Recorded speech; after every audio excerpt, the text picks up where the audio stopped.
What's going on, y'all? Machiavelli Mills TV. So, season 6 of The Chi is back on television. It's back on. I needed something to watch because Power is off TV right now. BMF is off TV right now. I needed some entertainment.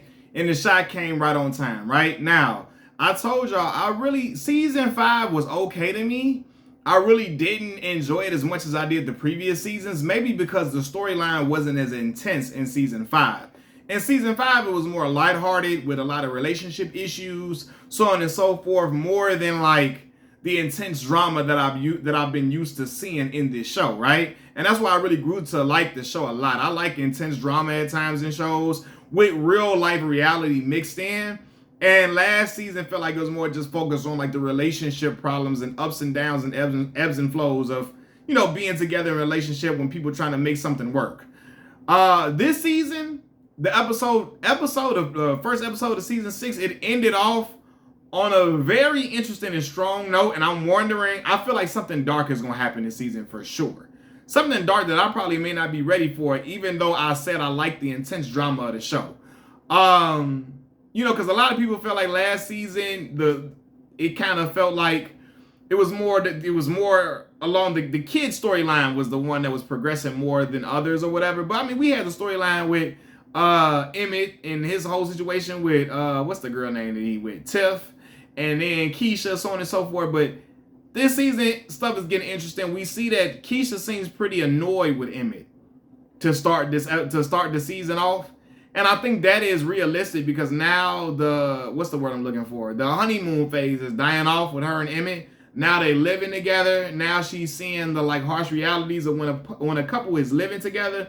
They can't run from problems, can't run from issues. You got to sit here. I mean, he can leave and get some fresh air, but you got to come back to the house and discuss those things. A lot of men, including myself, don't like to talk about problems in the relationships. We don't like to talk about, had these hard conversations. I've never been that type of guy that loved having hard conversations. I've tended to run.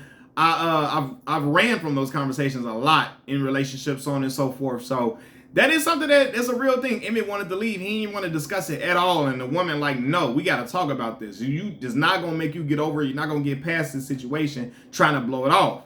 And that's real thing. It's real stuff, man. Like in relationships, man, the woman going to want to make, for the most part, the woman going to want to make you talk about it. And you got to learn how to get through those hard conversations being a man, if you really love that woman. You know what I mean? You also seeing, and one thing that I saw you seeing, again, it's so interesting to see like the kids growing up now, right?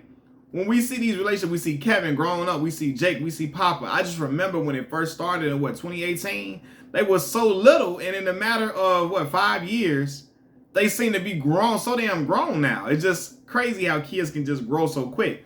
You know what I mean? But we see Kevin got his own apartment, and I'm looking like, how the hell can a minor, you know what I'm saying? Because Kevin got to be at least 17. How does he have an apartment unless it's people signing off on it? But I don't know. Maybe I'm wrong, but he got an apartment. Don't your parents got to sign off on something like that at that young of an age? But then I'm like, what job does he have? You know what I mean? But I also thought about, hey, he was making some change playing them video games. So that's probably how he paying that rent playing them video games, because I know people get some bank off playing the game a lot. My cousin, y'all probably know him. My cousin name is Nat Turner. Nat Turner SL, I believe his name is, on the gaming. My cousin, he get busy on there and he gets some change on playing the video games because he cold with it.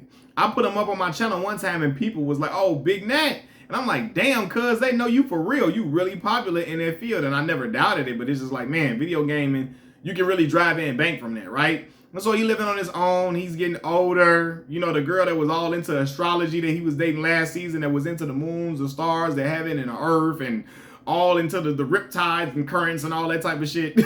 She dumped him. She said she couldn't be with what is his sign in the show? Aries or something like that?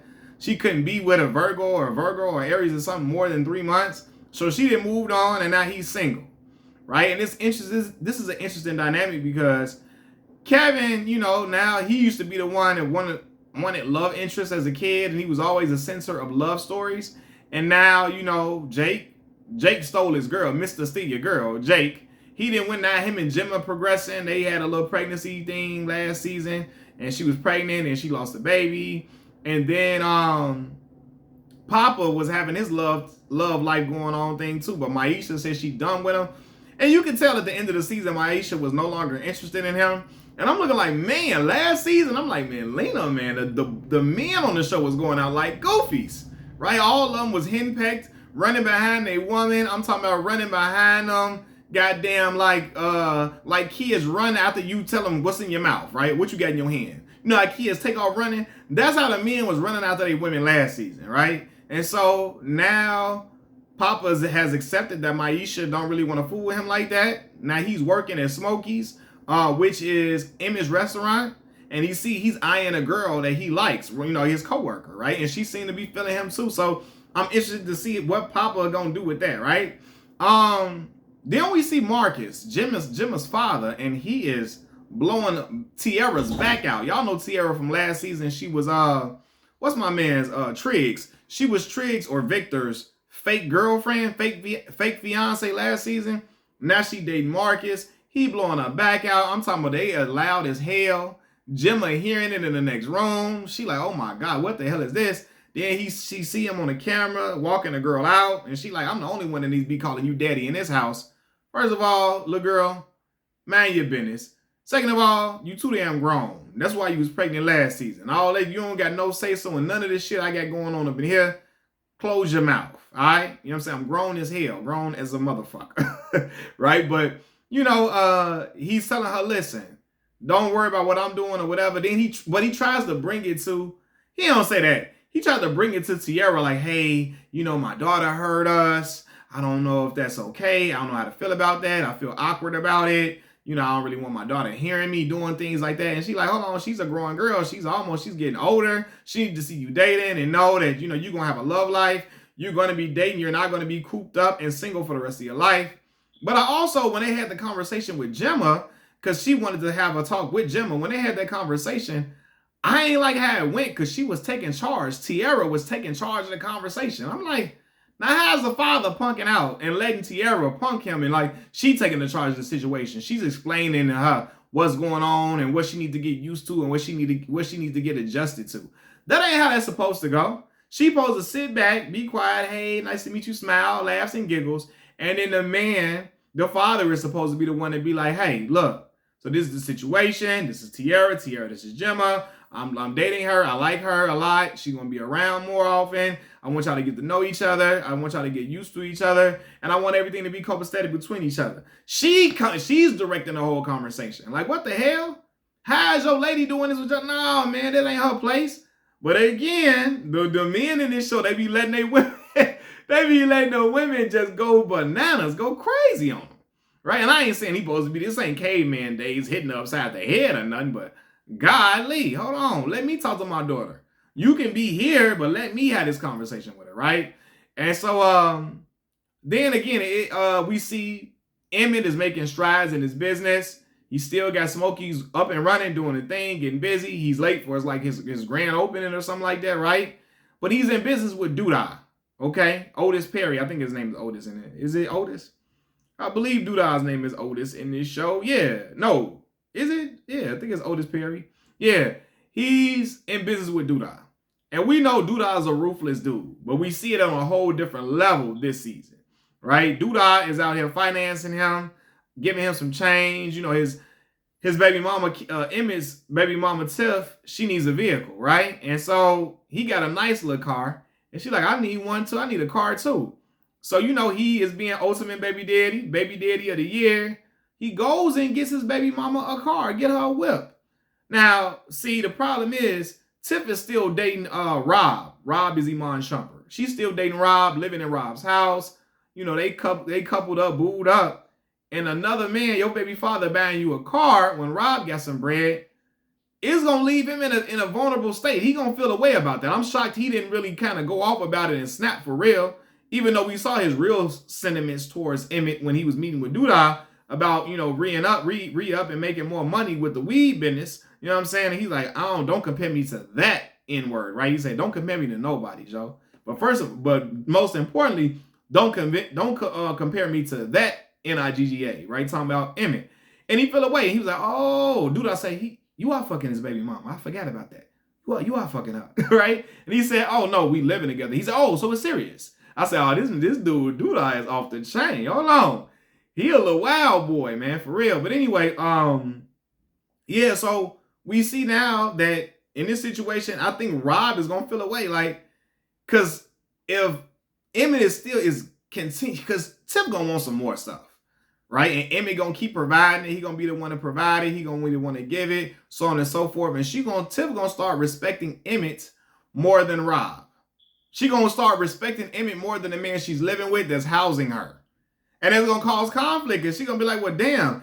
I think Tip is gonna start to want Emmett back again the way she see, like she did last year when she sees Emmett as being able to come through over and over again. And I think it's gonna drive more of a wedge with him and Keisha. Cause she's like, hold on, you got your baby mama a car and you didn't have this conversation with me. You're like, I don't need to have no conversation for what? Like, that's the mother of my child. And she's like, you could have just told me. You ain't gotta ask for my permission, right? But I think it's gonna drive a wedge in a whole relationship, right? And I think Tip is gonna drive a wedge in Tip and Rob's relationship because Tip is gonna start looking at him or at Emmett like, hey, I need to be with you. You making this happen, even though Rob is willing to.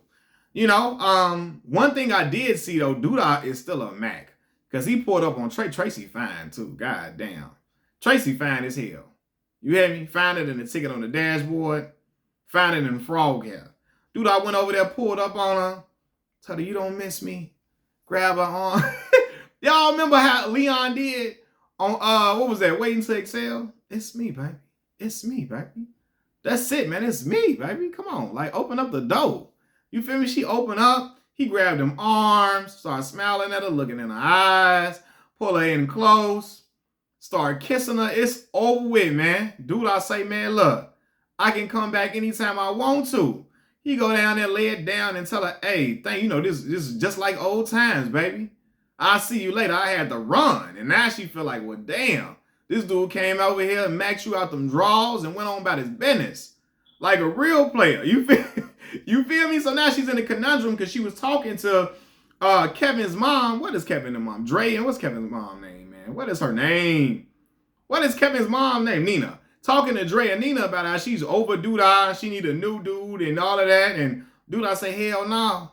You stuck, baby. You ain't going nowhere. What did girl tell Usher on That's What It's Made For? You ain't got to go nowhere. That's what the girl told Usher on That's What It's Made For, the song on the Confessions album. For those who haven't heard Confessions, if you haven't heard Confessions, you're losing out in life. But anyway, so now then we see Rashad is having issues with, he ain't got no job. Everybody around him is being successful. And now he's in the house more, right? And that's the thing that men go through. I remember when I got out of grad school, I didn't have a job. I was trying to find a job. My woman was working. All my friends around me were working. I was yet to find a job, and I felt bad. I didn't want to go out. I didn't want to be around my friends that much because I didn't have anything to feel proud in. Not knowing my friends just wanted to see me and they love me. They want to, come kick it with me, hang with me, have fun with me, joke with me, all of that. But I didn't feel like I was accomplished enough to be out here having fun like that. You know what I mean? So you want to you staying away from your fans for a minute, but then he came out outside, popped out. But now I feel like he's trying to find his place in the world, like he's seeing his homie Trig or Victor finding his place, and, trying to run for office. Then he's seeing Emmett do his thing with his business. And he like, yo, I got to figure out something for me before I either become a repeat offender or just be stuck being a kept man while my woman is just keeping me, splurging on me, keeping me, basically taking care of him. Being his provider. And most men that I know don't feel comfortable in that position. So now he's stuck between a rock and a hard place. What should he do? I hope the brother don't try to go back to selling no drugs because he ain't, he basically trying to get, what's Emmett's father's name? What is his name? Damn. What is Emmett's father's name on the show? Darnell. He trying to get Darnell to hook him up, with a job. And I don't know if that's going to come through, but we'll see, right? Now let's talk about this because I talked about Tierra.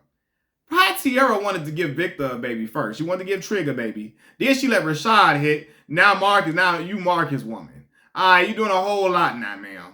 Make up your mind what you want to do. You already making demands on Marcus and shit. How long y'all been kicking it?